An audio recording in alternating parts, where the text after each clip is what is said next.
Let me tell you a story. When my family moved into the old church house outside town, my mother warned us about one room, the attic. She said the previous owners sealed it shut after their daughter disappeared there in 1987. My dad called it small-town ghost nonsense.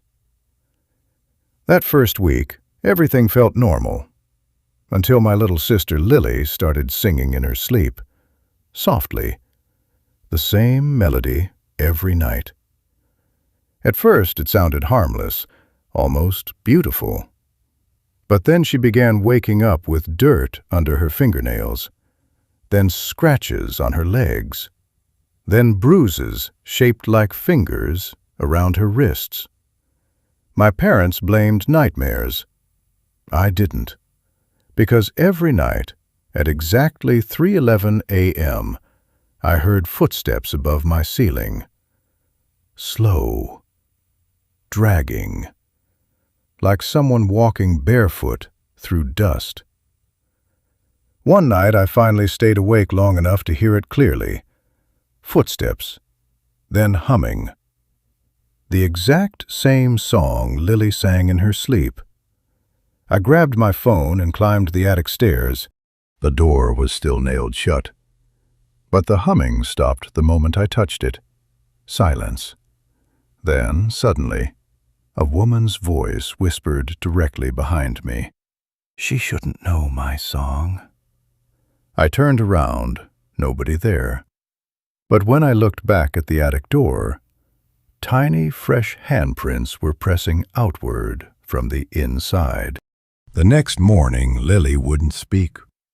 She just sat at the kitchen table drawing the same woman over and over. Tall, black dress, no eyes, huge smile. Under every drawing she wrote the same words. She misses her children. That night, my dad finally broke open the attic. The smell hit first. Rot, mold, something worse underneath. The attic was empty except for old furniture covered in sheets, and in the far corner, a wooden rocking chair moving by itself. Back, forth, back, forth. My dad tried joking about wind. There were no windows. Then Lily walked past us, straight into the attic. Still asleep, still humming. She stopped in front of the rocking chair and whispered, "Mother says she can see you now." The chair stopped moving. Every light in the house went out, and in the darkness, something started crawling across the ceiling. Fast, too fast. My dad shined his flashlight upward and froze. A woman was clinging upside down above us, her arms bent the wrong way, her mouth stretched open impossibly wide, and her face was my mother's. Then she smiled and said, "Give her back," before dropping directly onto my dad. We found my dad unconscious at the bottom of the attic stairs. His neck was covered in deep scratches. But the attic was empty again. No woman, no footprints, no rocking chair. Only Lily standing in the corner, staring at the wall. That's when my mother finally admitted the truth. The woman in the attic wasn't haunting the house. She was following us. Years ago, before I was born, my parents had another daughter named Claire. One night, Claire vanished from her bedroom. No signs of forced entry, no body ever found. But for months afterward, my mother kept hearing singing through the baby monitor.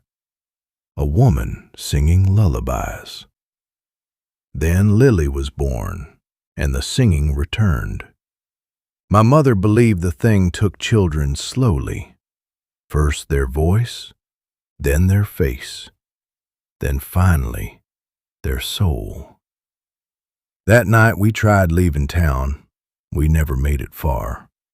Lily began screaming in the back seat, not crying, screaming like someone was burning her alive. Then she pointed at the road ahead. There was a woman standing in the rain, holding a little girl's hand. The little girl looked exactly like Lily. The woman smiled, and every light inside the car exploded. When I woke up, the car was empty.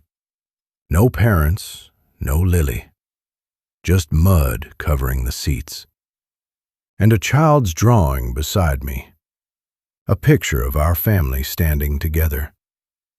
Except there was another woman in it now. Tall, smiling, holding all our hands.